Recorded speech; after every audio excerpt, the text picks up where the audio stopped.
بسم اللہ الرحمن الرحیم۔ بسم اللہ الرحمن الرحیم۔ السلام علیکم ورحمۃ اللہ وبرکاتہ۔ عزیز طلبہ، امید ہے بخیر و عافیت ہوں گے۔ تفسیر جلالین حصہ اول سورہ آل عمران سبق نمبر 101 کے ساتھ آپ کے سامنے حاضر ہیں۔ آج کا سبق انشاءاللہ قد کان لکم آیۃ فی فئتین التقطا سے لے کر آیت نمبر 14 حسن المآب تک ہوگا۔ تو آئیے بلا تاخیر سبق کی ابتدا کرتے ہیں۔ سب سے پہلے آیت کا ترجمہ دیکھیے۔ اعوذ باللہ من الشیطان الرجیم، بسم اللہ الرحمن الرحیم۔ قد کان لکم آیۃ فی فئتین التقطا، تمہارے لیے ان دو گروہوں کے واقعے میں بڑی نشانی ہے۔ فی فئتین التقطا، جو ایک دوسرے سے ٹکرائے تھے۔ فئۃ تقاتل فی سبیل اللہ، ان میں سے ایک گروہ اللہ کے راستے میں لڑ رہا تھا۔ تقاتلو لڑ رہا تھا، فی سبیل اللہ اللہ کے راستے میں۔ وَأُخْرَى كَافِرَةٌ يَرَوْنَهُمْ مِثْلَيْهِمْ رَأْيَ الْعَيْنِ، اور دوسرا کافروں کا وہ گروہ تھا جو اپنی آپ کو کھلی آنکھوں ان سے کئی گنا زیادہ دیکھ رہا تھا۔ يَرَوْنَهُمْ مِثْلَيْهِمْ رَأْيَ الْعَيْنِ، جو دیکھ رہا تھا اپنے آپ کو اپنی آنکھوں سے ان سے دو گنا۔ وَاللَّهُ يُؤَيِّدُ بِنَصْرِهِ مَن يَشَاءُ، اور اللہ جس کی چاہتا ہے اپنی مدد سے تائید کرتا ہے۔ ان فی ذلک لعبرۃ لأولی الابصار، بے شک اس واقعے میں آنکھوں والوں کے لیے عبرت کا بڑا سامان ہے۔ جی، اس سے پہلے بتایا گیا ستغلبون وتحشرون الی جہنم، تو یہ اسی کا تتمہ ہے۔ وہ اصول بتایا پہلے کہ تم مغلوب ہوگے اور مسلمان تم پر غالب آئیں گے، تو پچھلی آیات میں ان کے مغلوب ہونے کی خبر دی تھی۔ اب اس آیات میں باقاعدہ مثال سے اور ایک واقعے سے بتا رہے ہیں کہ تم کیسے مغلوب ہوئے۔ تو عزیز طلبہ، اس واقعے میں غزوہ بدر کا مختصراً ذکر ہے، ایک آیات میں بالکل اختصار کے ساتھ بیان ہوا ہے۔ اس کو ہم ذرا پہلے دیکھ لیتے ہیں کہ کیسے بیان ہوا ہے۔ تو اس قد کان لکم آیۃ فی فئتین التقطا میں غزوہ بدر کی کیفیت بیان ہوئی ہے، جس میں کفار کی تعداد کہیں زیادہ تھی، کئی گنا، 3 گنا زیادہ تھی، تو اور مسلمانوں کی تعداد اس میں 313 تھی، جس میں سے 77 مہاجرین تھے، 236 انصار تھے۔ 2 ان کے پاس ٹوٹل گھوڑے تھے، ایک گھوڑا حضرت مقداد کا تھا اور ایک گھوڑا حضرت مرثد رضی اللہ عنہ کا تھا۔ 2 گھوڑے تھے، 6 نیزے تھے اور 80 تلواریں تھیں۔ اس کے ساتھ انہوں نے لڑنا تھا۔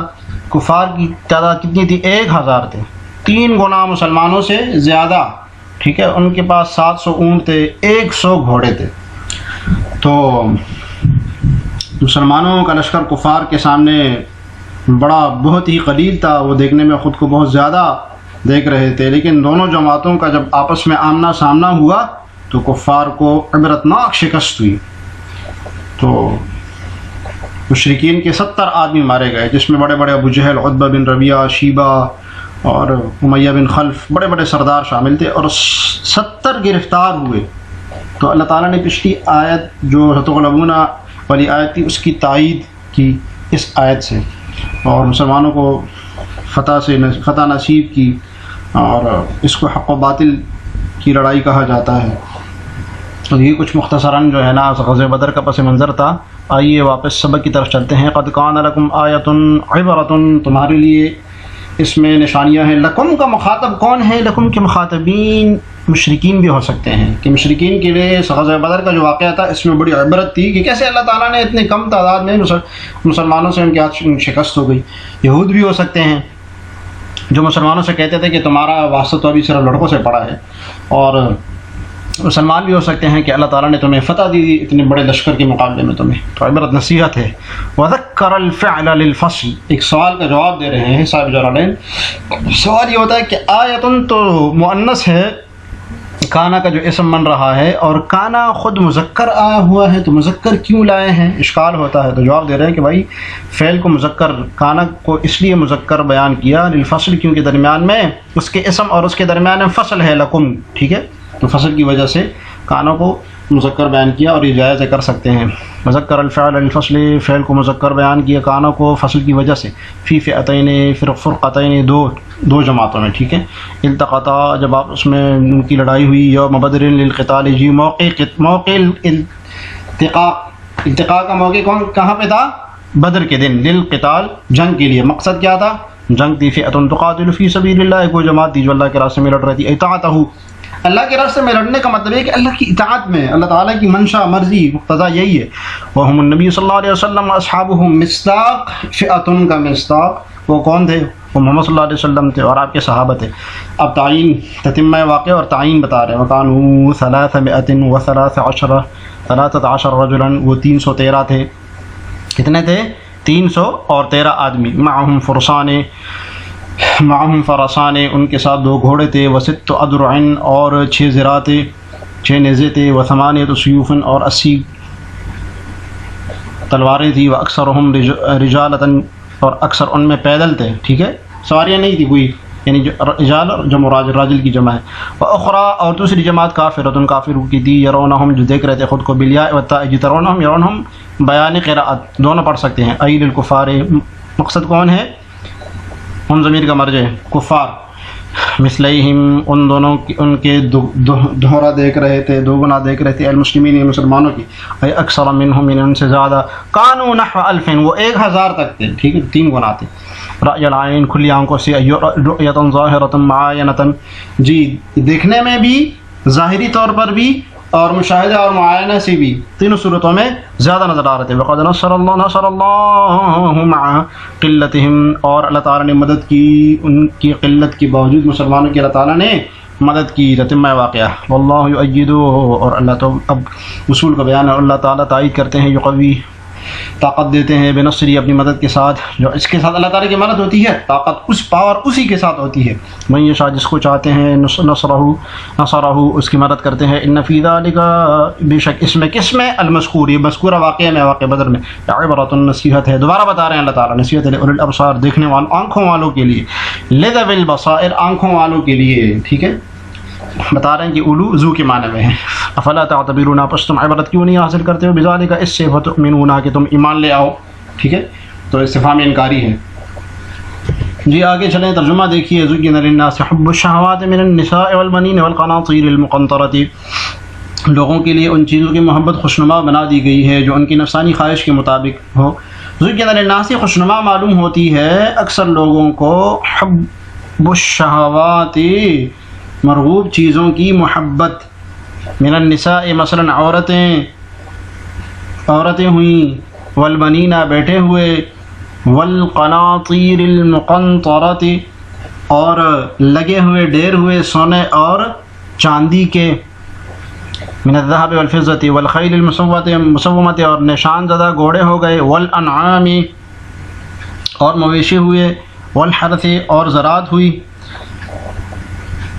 ذالک متاع الحیات الدنیا، یہ سب استعمالی چیزیں دنیاوی زندگی کی ہے. واللہ عندہ حسن المآب، اور اللہ بدی کا انجام کا حسن تو صرف اللہ کے پاس ہے.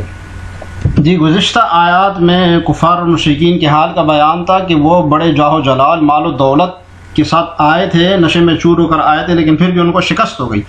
تو اب اس آیت میں حب دنیا کو ایمان اور اسلام کی مخالفت کا اصل سبب قرار دیا. ٹھیک ہے، ایمان اور اسلام کی جو اصل مخالفت ہوتی ہے نا، دوسرے الفاظ میں حق کی جو اصل مخالفت ہوتی ہے، اس کا اصل سبب حب دنیا ہے، دنیا کی محبت. تو کوئی جاہ و مال کی لالچ میں حق کی مخالفت کرتا ہے. اب اس کی مختلف صورتیں ہیں. کوئی جاہ و مال میں آ کے مخالفت کر جاتا ہے حق کی، کوئی نفسانی خواہشات کی وجہ سے. ٹھیک ہے، کوئی عیش و عشرت کی وجہ سے. تو یہاں یہی بتائے جا رہے ہیں کہ بعض دنیاوی چیزوں کی جو طبعی طور پر محبت ہوتی ہے، اس میں طبعی طور پر اللہ تعالیٰ نے پرکشش رکھا ہوا ہے، رغبت رکھی ہے اس میں، اور ان کی وجہ سے بندہ حق کی مخالفت کر دیتا ہے. تو دنیا کی، گویا کہ ان آیات میں حب دنیا کی مذمت بیان کی گئی ہے. کیا بیان کی گئی ہے؟ حقارت دنیا، دنیا کی حقارت بیان کی گئی ہے کہ دنیا بہت حقیر چیز ہے. تفسیر دیکھیے. زین للناس حب الشہوات ما تشتہیہ النفس وتدعو الیہ. شہوات کا معنی بتا رہے ہیں جی. شہوات کسے کہتے ہیں؟ جس کو ما تشتہیہ النفس ہو، جس کی نفس خواہش رکھے، وتدعو الیہ، اور اس کی طرف بلائے، اس کو شہوات کہتے ہیں. ٹھیک ہے، مرغوبات، خواہشیں، اور وہ چیزیں جن کے لیے نفس میں انتہائی رغبت ہو اور میلان پیدا ہو اس کی طرف. تو شہوات ان کا واحد ہے. اور صاحب کشاف نے لکھا ہے کہ یہاں دنیاوی اشیاء سے نفرت دلائی گئی ہے. ٹھیک ہے. زینہ اللہ ابتلاء، اللہ تعالیٰ نے اس کو مزین کیا ہوتا ہے. ہمیشہ جس چیز کی طرف شہوت ہوگی نا وہ بہت مزین ہو کے آئے گی. ٹھیک ہے. اب شیطان اللہ تعالیٰ اس کو مزین کرتا ہے، یہ شیطان وسوسے ڈال کے اس میں من النساء، اب مثالوں سے دے رہے ہیں کہ شہوات والی چیزیں کون سی ہیں. من النساء مثلا عورتیں، سب سے پہلی چیز جس کو بیان کیا وہ کیا ہے؟ عورتیں. عورتوں کو بیان کیا. عورتوں کی وجہ سے انسان شہوت میں پڑ جاتا ہے، مشتہات ہو جاتا ہے. والمنینہ، اور بچے، یہ دونوں فتنہ میں ڈالنے والی چیزیں ہیں، عورتیں اور اولاد بھی. والقناطیر الاموال الکثیرہ، بہت زیادہ مال. والمقنطرۃ المجمعۃ، جو ڈھیر جو لگا ہوا ہو کس چیز کے، من الذهب والفضة، سونے اور چاندی کی. والخیل المسومۃ الحصان، ٹھیک ہے، خوبصورت گھوڑے نشان زدہ، تو مال دولت گاڑیاں. والانعام، اور مویشیاں، ای کیا مراد ہے؟ الابل اونٹ، والبقر گائے، والغنم اور بکریاں. تو اس زمانے میں مال یہی ہوتا تھا. اس زمانے میں آپ دیکھ لیں اور کیا چیزیں ہو سکتی ہے. یہاں پر اطلاق اونٹ، گائے، بھینس اور بکری پر ہوتا ہے. اور امام صاحب فرماتے ہیں کہ اس کا اطلاق جو ہے نا جنگلی چھپاؤ پر بھی ہوتا ہے، یعنی کسی کے پاس جنگلی چھپاؤ اگر ہے تو اس پر بھی اس کا اطلاق ہے. تو بہرحال تمام طرح کا جو بھی مال ہو وہ اس سے مراد ہو سکتا ہے. والحرث، اور الزرع، اور کھیتی.